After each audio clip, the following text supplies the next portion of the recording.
जय श्री राम दोस्तों। तो चलिए आज हम जिस पृथ्वी पर रहते हैं उसका जन्म कैसे और कब हुआ उसके बारे में बात करते हैं। तो वीडियो शुरू करने से पहले जल्दी से हमारे चैनल को सब्सक्राइब कर दो और साथ ही में बेल आइकन को भी दबा दो, जिससे कि हमारी हर वीडियो की नोटिफिकेशन आपके पास आ सके।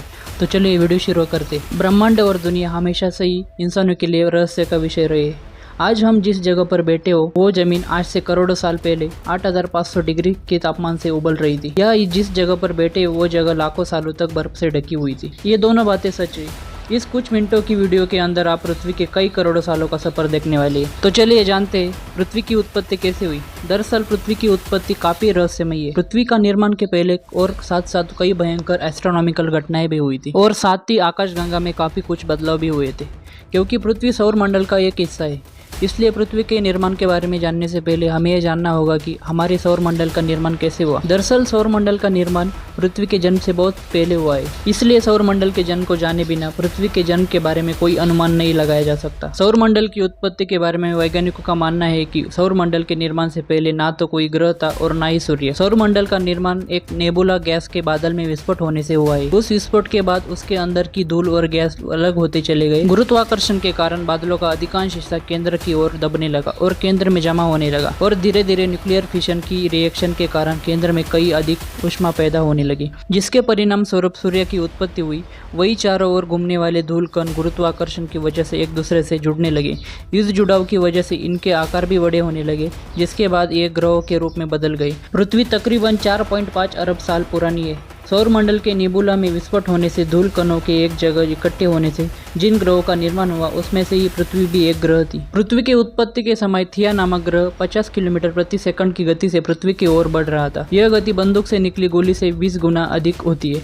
ऐसे में जब थिया ग्रह पृथ्वी की सतह से टकराया तो जोरदार विस्फोट हुआ, जिससे बहुत सारा कचरा बाहर निकल गया और साथ ही वह ग्रह धरती में समा गया। हजारों वर्षों के अंतराल के बाद गुरुत्वाकर्षण के कारण पृथ्वी से निकला कचरा एक गेंद के रूप में बन गया, जिसे हम चंद्रमा कहते हैं। इस प्रकार चंद्रमा की उत्पत्ति हुई। पृथ्वी की उत्पत्ति के बाद अंतरिक्ष में बची शेष चट्टानों पृथ्वी पर गिरने लगी। इन चट्टानों में अजीब प्रकार के क्रिस्टल होते थे, जिन्हें आज हम नमक के रूप में इस्तेमाल करते हैं। आपको जानकर हैरानी होगी कि इन चट्टानों के अंदर का मौजूद नमक से समुद्र का पानी बनता है। वैज्ञानिकों के अनुसार ये चट्टानें करीब 20 करोड़ साल तक धरती पर गिरती रही, जिससे धरती ने समुद्र के रूप में ढेर सारा पानी इकट्ठा कर लिया। इतने पानी के लगातार जमा होने से धरती की सतह ठंडी होने लगी और चट्टानें सख्त हो गई, लेकिन लावा अभी भी उसी रूप में पृथ्वी के आंतरिक भाग में मौजूद था और सतह का तापमान 70 से 80 डिग्री सेल्सियस तक पहुंच गया था। धरती पर जीवन की इस यात्रा के दौरान 3.8 अरब साल पहले पानी की उत्पत्ति हुई थी। धरती पर लगातार ज्वालामुखी भी फट रहे थे और साथ ही उल्कापिंडों की बारिश भी हो रही थी। उल्कापिंडों के माध्यम से पानी और नमक के साथ साथ अन्य पदार्थ भी पृथ्वी पर आ रहे थे, जिसमें कार्बन और अमीनो एसिड आदि पदार्थ थे, जो हर जीव जंतु और पौधे में मौजूद होते हैं।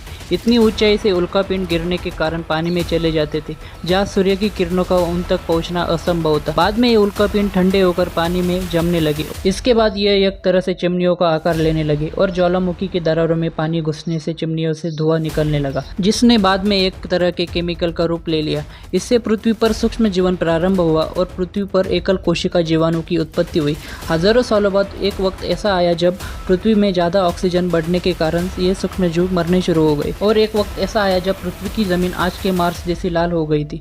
वक्त बीतने के साथ साथ धरती पर दरारें होने लगी, जिसके कारण पृथ्वी के अंदर के लावा जमीन की तरह कई लाखों सालों तक खुला उबलता रहा, और यही वो कारण था जिसके कारण पृथ्वी के वातावरण में कार्बन डाइऑक्साइड की मात्रा बहुत बढ़ गई और पृथ्वी पर एसिड की वर्षा शुरू हो गई। आमतौर पर जब धरती पर सूरज की किरणें गिरती है तो तब जमीन उन किरणों को सोख लेती है, मगर जब पृथ्वी पूरी तरह से बर्फ से ढकी हुई थी और बर्फ सफेद और चमकीली होती है, इसके कारण सूर्य की किरणें धरती पर गिरने के बाद वापस चली जाती थी। इसी वजह से धरती लाखों सालों तक बर्फ से ढकी रही, मगर फिर से पृथ्वी के अंदर स्थित गर्मी ज्वालामुखी के रूप में बाहर निकलना शुरू हुई और इन ज्वालामुखियों की गर्मी ने बर्फ को पिघलाना शुरू किया, और तभी समुद्री जीव बाहर आने लगे और वातावरण के हिसाब से उनके शरीर का रंग रूप बदल रहा था।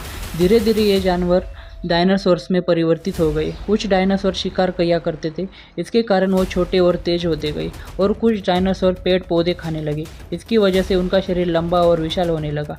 डायनासोर ने लगभग 20 से 30 करोड़ सालों तक पृथ्वी पर राज किया। उस वक्त डायनासोर समुद्र से लेकर जमीन और आसमान तक पूरी पृथ्वी पर राज किया करते थे। इस दौरान अफ्रीका से टूटा भारत सीधे आकर आज के तिब्बत से टकराया और इस टकरार की वजह से हिमालय का निर्माण हुआ। आज से लगभग 6 करोड़ साल पहले पृथ्वी की तरफ आज के माउंट एवरेस्ट जितना लगभग 4.5 लाख करोड़ किलो का उल्कापिंड 80,000 किलोमीटर प्रति घंटे की रफ्तार से पृथ्वी की तरफ आ रहा था।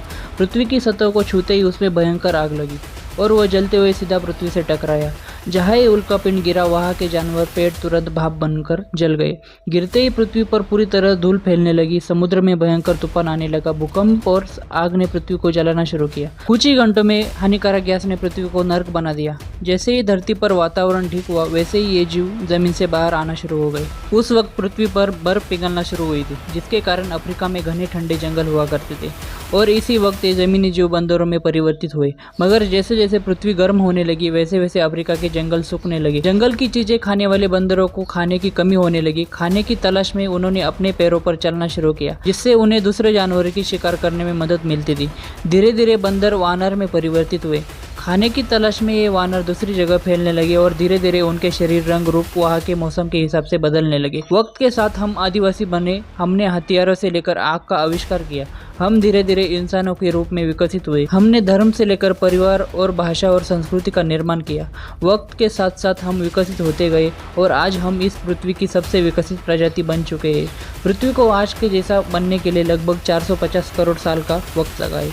आपको ये वीडियो कैसी लगी? अगर अच्छी लगी हो तो लाइक, शेयर और कमेंट कर देना और साथ ही में हमारे चैनल को सब्सक्राइब भी कर दो। जय श्री राम।